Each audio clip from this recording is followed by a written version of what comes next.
जहानाबाद समाहरणालय के सभा कक्ष में डीएम और एसपी ने किया प्रेस कॉन्फ्रेंस। अधिकारियों ने दी विकास कार्यक्रमों के सफल संचालन की जानकारी। गिनाई गई पुलिस प्रशासन के द्वारा अर्जित की गई उपलब्धियां। जहानाबाद के राजा बाजार में ट्रक से कुचलकर एक युवक की हो गई मौत। चालक की लापरवाही से हुई दुर्घटना। मृतक की पहचान सुजौला गांव के निवासी धीरेन्द्र सिंह के रूप में की गई है। दुर्घटना के बाद मौका पाकर फरार हो गया चालक। ट्रक को पुलिस ने किया जब्त। शहर में संचालित श्री कृष्ण महिला कॉलेज में सेमिनार का हुआ आयोजन। महिला उत्पीड़न विषय पर वक्ताओं ने व्यक्त की अपनी अपनी राय। एसपी और एसडीओ सेमिनार में हुए शामिल। और जहानाबाद शहर में फिर हुई चोरी की घटना। देवरिया मोहल्ले के निवासी और एसएस कॉलेज के प्रोफेसर श्यामाकांत शर्मा के घर से लाखों रुपए के जेवर और कपड़े ले भागे चोर। चोरी की रात घर में नहीं थे परिवार के एक।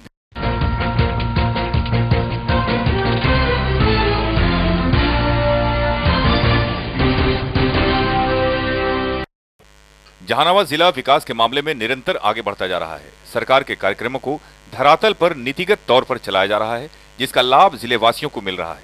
जहानाबाद समाहरणालय के सभा कक्ष में लंबे दिनों के बाद प्रेस मीट का आयोजन किया गया, जिसमें जिलाधिकारी बालामुरुगन डी ने सरकारी कार्यक्रमों की उपलब्धियों की बिंदुवार जानकारी संवाददाताओं को दी। डीएम ने गुणवत्ता युक्त शिक्षा के लिए पढ़ो जहानाबाद कार्यक्रम, उत्कृष्ट कार्य करने वाले शिक्षकों को जिला स्तर पर सम्मान और आंगनबाड़ी केंद्र के संचालन की विस्तार से जानकारी दी। डीएम ने बताया कि इस जिले में लागू किए गए ईपीडीएस योजना को राज्य स्तर पर प्रशंसा की गई और इसकी सफलता से प्रभावित होकर ही अन्य जिलों में इसे लागू करने के लिए सरकार प्रयासरत है। प्रेस कॉन्फ्रेंस में एसपी हरप्रीत कौर ने पुलिस प्रशासन के द्वारा अर्जित की गई उपलब्धियां गिनाई और कहा कि जनता में पुलिस के प्रति विश्वास का सकारात्मक दृष्टिकोण का संचार किया गया। चंदन मिश्रा, आजकल के लिए। नया साल में अभी तक एक भी प्रेस मीट आयोजन नहीं किया गया था। प्रेस मीट बहुत दिन से नहीं हुआ है, इसी कारण से प्रेस मीट का आयोजन हुआ है। आज प्रेस मीट का मकसद यही है, प्रेस को ये पूरा जानकारी विभाग के माध्यम से क्या क्या किया जा रहा है, क्या क्या प्रगति हुई है, उस संबंध में जानकारी देने के लिए मुख्य मकसद यही था। जो रैंकिंग जो राज्य स्तर से निकलती है, उदाहरण आईसीडीएस में नंबर 2 पर है, एमडीएम में नंबर 1 पर है, एजुकेशन में नंबर 2 पर है, हेल्थ में भी हमेशा 10 रैंक के बीच में ही होता है विभाग का, जिला का रैंक। इस प्रकार का बहुत सारा विभाग में जिला का रैंकिंग बहुत अच्छा है।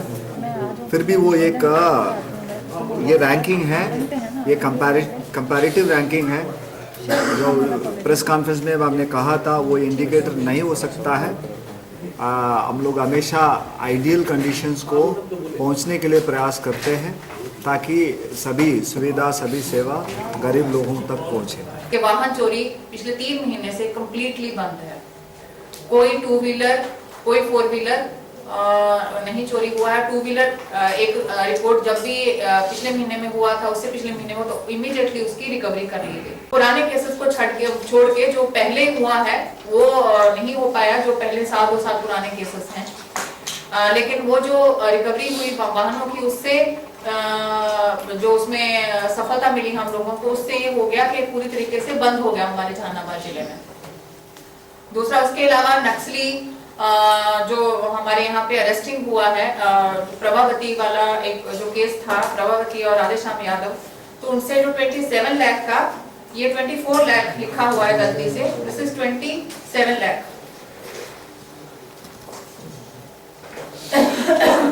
तो इसमें सबसे बड़ी रिकवरी अभी तक की किसी नक्सली के पास से पैसे की ये है हमारे जिला में।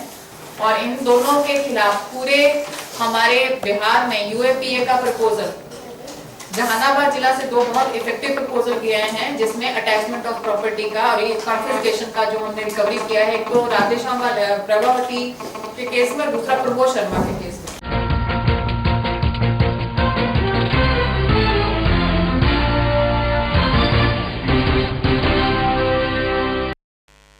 जहानाबाद शहर में सड़क दुर्घटना में फिर एक युवक की मौत हो गई।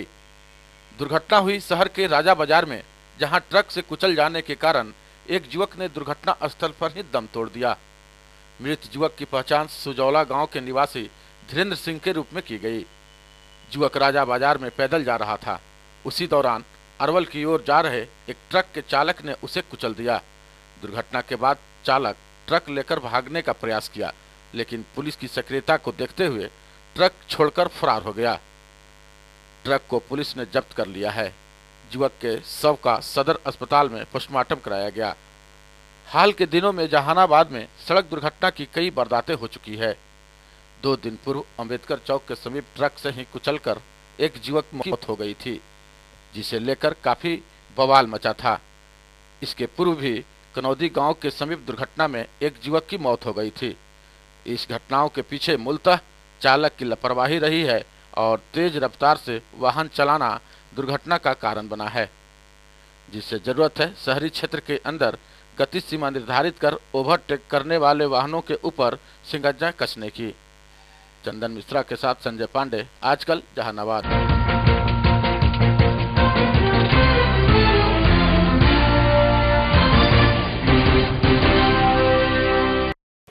जहानाबाद जिला मुख्यालय में संचालित श्री कृष्ण महिला कॉलेज में सेमिनार का आयोजन किया गया। सेमिनार का विषय था महिला उत्पीड़न। इस कार्यक्रम में जहानाबाद की एसपी हरप्रीत कौर और एसडीओ राम निरंजन सिंह सहित कॉलेज के प्राचार्य, शिक्षक और भारी संख्या में छात्राएं उपस्थित होकर महिला उत्पीड़न विषय पर अपने अपने विचार व्यक्त किए। सेमिनार खत्म होने के बाद एसपी का ऑटोग्राफ लेने के लिए कई छात्राएं आपाधापी मचा दी। एसपी ने छात्राओं की भावना का कद्र करते हुए ऑटोग्राफ दिया। चंदन मिश्रा, आजकल जहानाबाद। आप जब भी इस घटना के संदर्भ में विचार करेंगे, कहीं घटना घटती है, क्यों घटती है? घटने का मुख्य 3-4 कारण होते हैं। पहला चीज है कि हम कानून के दायरे में जब घटना घट जाती है तब उसका ठीक से निदान नहीं कर पाते। कहीं से कहीं न कहीं अपराधी हमारे ही कानून की कमजोरियों का लाभ लेकर करके वह बच निकलता है। अगर यह हम इंश्योर कर लें कि अपराधी बच के नहीं निकल सकता तो अपराध की घटनाएं बढ़ कानून है उसके अंतर्गत हम लोग कार्रवाई करते हैं। तो उसके लिए ज़रूरी यही है कि लड़कियों को पहल करनी है, उनको सामने उठकर आना है, उनको आवाज़ उठानी है। तो इसका मकसद जो आज मैंने पूरा लेक्चर दिया है, इसका मकसद यही था कि उनको जागरूक करना है, उनके अधिकार क्या हैं उनके बारे में बताना है और उनको ये अपील करनी है कि उनको सहयोग करना चाहिए। अभी जो हमारा क्राइम अगेंस्ट वुमेन है उसको हम लोग कम कर सकते हैं, खत्म कर सकते हैं। महिलाओं और लड़कियों को कितना आगे आना चाहिए।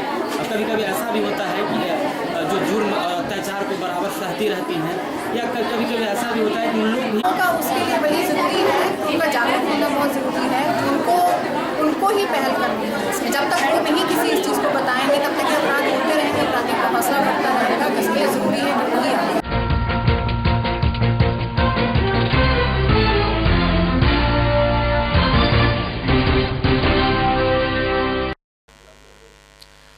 जहानाबाद शहर में फिर चोरी की घटना हुई। खाली घर पाकर चोरों ने ताला तोड़कर मकान में घुसकर घर के सभी कमरे को खंगाल दिया और लाखों रुपए मूल्य की संपत्ति चुरा कर ले भागे। चोरी की घटना हुई सर्किट हाउस से दक्षिण देवरिया मोहल्ले में, जहां एसएस कॉलेज के प्रोफेसर डॉक्टर श्यामाकांत शर्मा के घर में चोरी हुई। प्रोफेसर श्यामाकांत शर्मा अपनी भतीजी की शादी में सपरिवार गए हुए थे। जिस रात चोरी की घटना हुई उस रात एक भी सदस्य घर में नहीं थे। इसी मौके का फायदा उठाते हुए चोर घर के मेन गेट का ताला तोड़ दिया और बड़े ही इत्मीनान से एक एक कमरे में जाकर बक्से और अलमीरा में रखे 10 लाख रुपए से अधिक के जेवर, कीमती कपड़े और बर्तन ले भागे। अपनी पुत्री की शादी के लिए प्रोफेसर साहब जेवर और कीमती कपड़े खरीद कर घर में रखे थे, इसे चोर ले भागे। एक दूसरे व्यक्ति के एक कमरे में भी चोरी हुई, जहां से रसोई गैस का एक सिलेंडर चुराया गया। दूसरे दिन ताला टूटा देख लोगों ने घटना की सूचना प्रोफेसर श्यामाकांत शर्मा को दी। चोरों ने घर के सारे सामान को तितर बितर कर दिया। बिखरे पड़े इन सामानों को देखकर कहा जा सकता है कि घर के सभी कमरे को चोरों ने निशाना बनाया। घटना की सूचना पाकर नगर थाने की पुलिस ने घटनास्थल का निरीक्षण किया। चंदन मिश्रा, आजकल के लिए। हम तो घर पर थे, भतीजे की शादी में हम परसों घर चले गए थे। आज रात में भतमान था, उसके पहले एक दिन पहले मड़वा था, पूरे फैमिली हम लोग घर थे। आज सुबह में बगलगीर हैं वही फ़ोन किए, और नीचे में एक किराएदार हैं जो PNB कुर्था में स्टाफ है, वो नीचे में वो बैचलर रहते हैं, तो वो आए तो उनका भी सामान जो है घर में उनका थोड़ा सामान ले गया। उनका बैचलर रहते हैं, उनका एक सिलेंडर छोटा था और लाइट वगैरह था, वो ले गया। तो वो टेलीफोन किए, बगलगीर टेलीफोन किए, तो हम पत्नी के साथ यहाँ आए हैं तो देखा कि सब तोड़ा हुआ है, सब बिखरा हुआ है पूरा। हम अभी अलमीरा वगैरह टच नहीं किए, रोक किए हैं तो क्या मेरा गहना गुड़िया सब तो मेरा